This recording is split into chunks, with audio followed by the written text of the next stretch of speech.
Okay, so for this part of the video, I did a little setup work.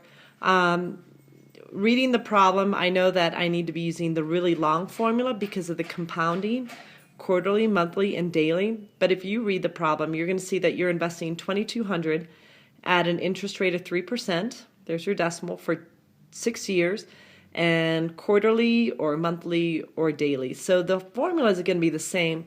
It's just N is going to be different. So I'm going to start with using the for amount. And again, don't forget to put in your extra parentheses. And I'm going to do 1 plus, here's my parentheses, my rate over 4 first. And then my exponent of 4 times 6. So the first time I get $2,632.11. So now you can retype this in. The other option you have is hitting second enter and just scrolling back and changing that 4 into the 12. So once I go to the 4 and I have the 1, it's going to just type over it. So I need to do second delete to insert so I can change it into 12 without losing any parentheses. And the same thing here. I'm going to go to the 4 and put a 1 there instead, but I still need to insert the 2. So second delete, insert the 2. And this time I have $2,633.29. So not much of a big difference there. And then I'm going to redo this for daily. So again, just second enter, and I'm going to go back, change 12 into 360, and then I got to insert the 5. And then over here, 360, and insert the 5. And when you do that, just before you start, just make sure everything looks right. And so very close, it just went up to 86 cents, same dollar amount. So you're going to see there's not going to be a big difference, and that's okay because it's the same amount, same interest rate, same amount of time. It's just how they figure out the interest is a little different. So when they figure it out more often, you get a little bit more interest, but not much, not when you're investing and not such a big amount for them. Okay, so on this one, you deposit $250 in an account for the annual interest rate. Describe and correct the error in finding the balance after 3 years when the interest is compounded quarterly.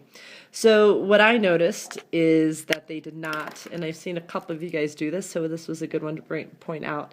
They didn't turn that into the decimal. And since they didn't, the calculator will read this as 125% instead of 1.25. So now that it's fixed, you can go to your calculator, and remember you have to put in the extra parentheses. So 0.0125 divided by 4. Quarterly is still correct, and then 4 times 3. So hit my exponent and 4 times 3, or you could just put in the 12. So when I'm done, I end up with $259.54. So not this, we wish. Okay, so the next problem is just a few more graphing. This time I put E. Again, in the E problems, you have to know if it's growth or decay, so you have to go and type this into your calculator and rewrite it so you can get the true growth or decay amount.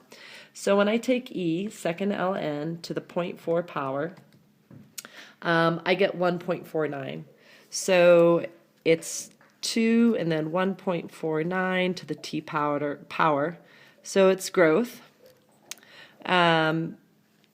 There's A and B, my free point, and there is no left, right number, up, down, so my wall is y equals 0, so it's going to be right here.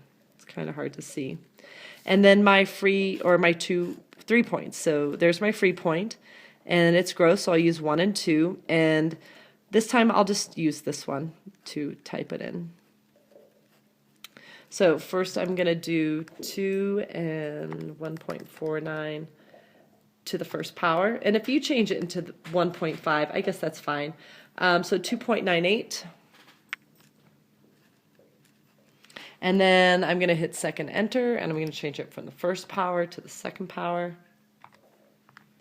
And I get 4.4, and I'm just rounding. So when I graph these, I've got my 0, 2, but I'll graph more like 1, 3. And 2, and about, maybe not quite 4, 4.5. And here we go.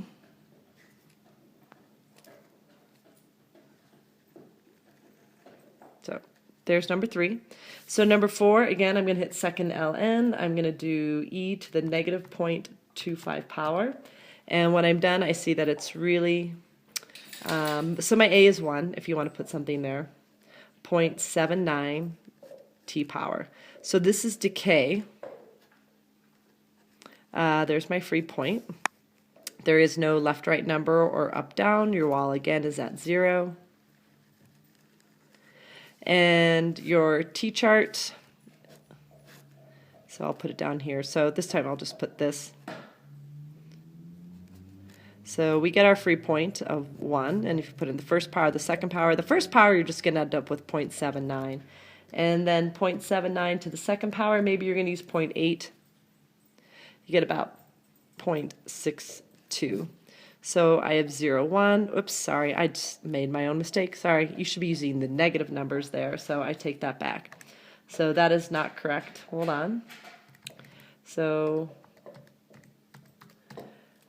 this is actually going to be, I mean, this 1 was correct for this one, but with negative 1, I'll have about 1.26. So I'm just going to write 1.3. And then with the negative 2 power, so I'm doing the work over here, about 1.6. And you know, those are still pretty close together, so maybe you want to jump even further and try like a 5th power or a negative 5th power. So if I do a negative 5th power, then I'm about 3.2. And you don't have to do this, but it might just help you make your better graph. All right, so I'm actually just going to leave that one out, for instance, when I graph it. So negative 1, so 0, 1. And then negative 1 is a little bit more than 1, and then negative 5, we ended up with a little bit more than 3. And then you can graph this one, so it's probably more like that. So if you're finding your points, again, are really close together, just add one that's a little bit different. And again, I should have used the negative, so. Domain and range real quick, because I just want to make sure we're okay with that.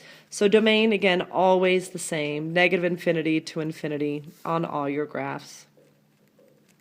It's the ranges that are going to be different. So just writing the range values. Up here, y is getting bigger, and then this way it's getting smaller until it gets to 0 but doesn't touch 0. So I'll go from 0 to infinity, and parentheses on all of these. And then on this one, the range, it goes, you know, it's getting bigger and bigger here. But again, it's getting smaller and smaller until it gets to 0. But don't write infinity in 0. It's the smaller on the left and the bigger on the right. And again, parentheses for everything. All right, this is just asking you to realize that your rules with exponents don't change with e. It's still a number. So the idea is you can add these exponents and get e to the 6th power.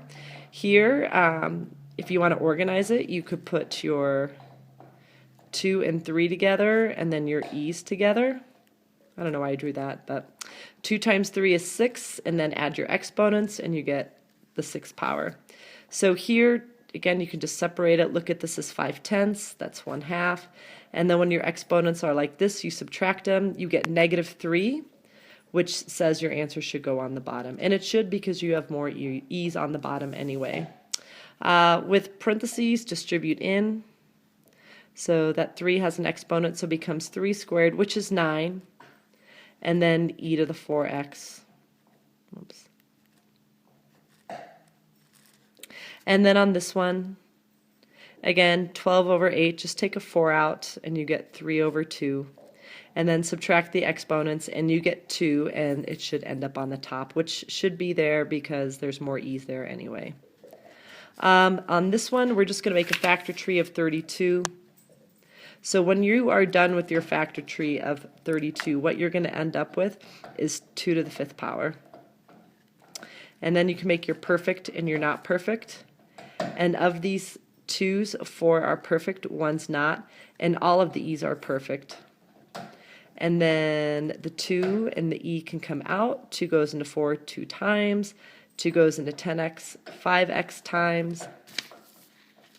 Sorry. And then you can turn that into 4. And then you still have, again, this part that's not in there. Okay? All right, so that's the front side. So in the next three problems, I just want you guys to focus on the domain and range. So again, on all of them, x is always getting smaller on the left and bigger on the right. So same for this one, smaller on the left, bigger on the right. And even this one, which we don't see anything yet, is smaller on the left and bigger on the right. And then these are all going to be wrapped in parentheses. So the domain is always this. So what about the range? Well, the range is all going to be determined by your wall. So you've got to look really closely here. And when you look at this one, this is going up by ones. But the idea is that this is hitting the wall at 2. So where y is getting bigger here, when it gets down to this point, it's going to get to 2 but never quite hit 2. So when you put in your numbers and you put the smaller versus the bigger, the smaller one goes first, the bigger one goes right. And since it's never going to reach 2, we use parentheses. So on this one, my wall is at -3, so when it goes up, it's going to get closer and closer to -3, but never quite reach it. And here, when it goes down, it's going to go to -infinity. So again, when I go from smallest to biggest, the smallest it will be is -infinity, and the biggest it will ever be, but never quite get to, so I have parentheses, is -3.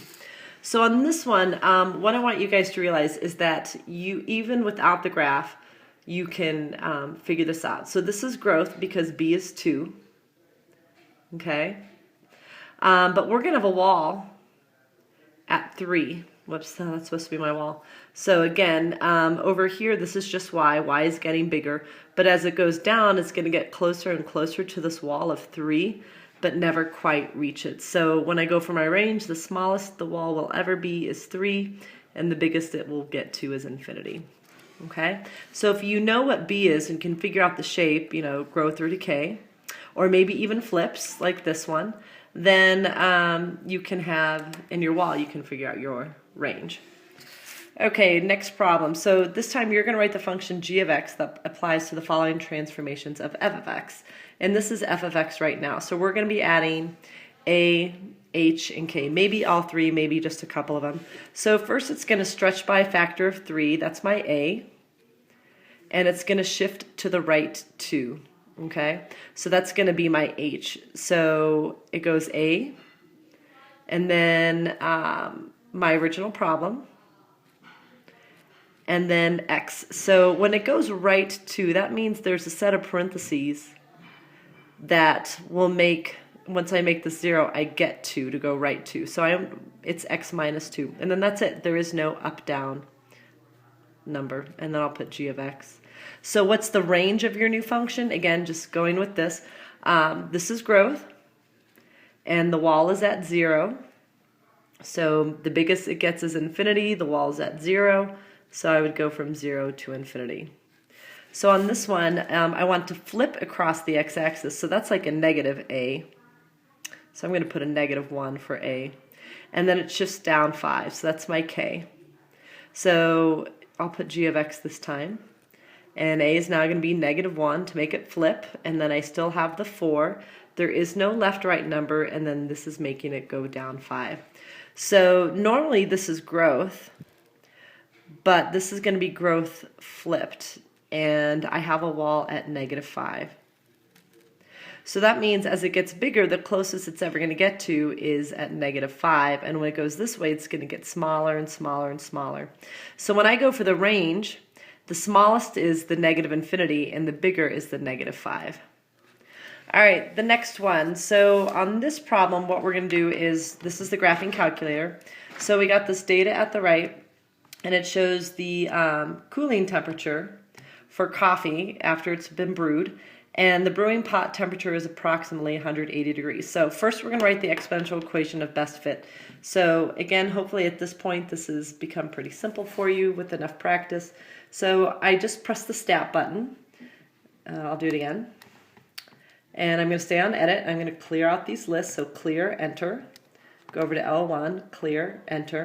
And just take a moment and you're going to type in your X data and your Y data. So when we come back, this is all going to be typed in.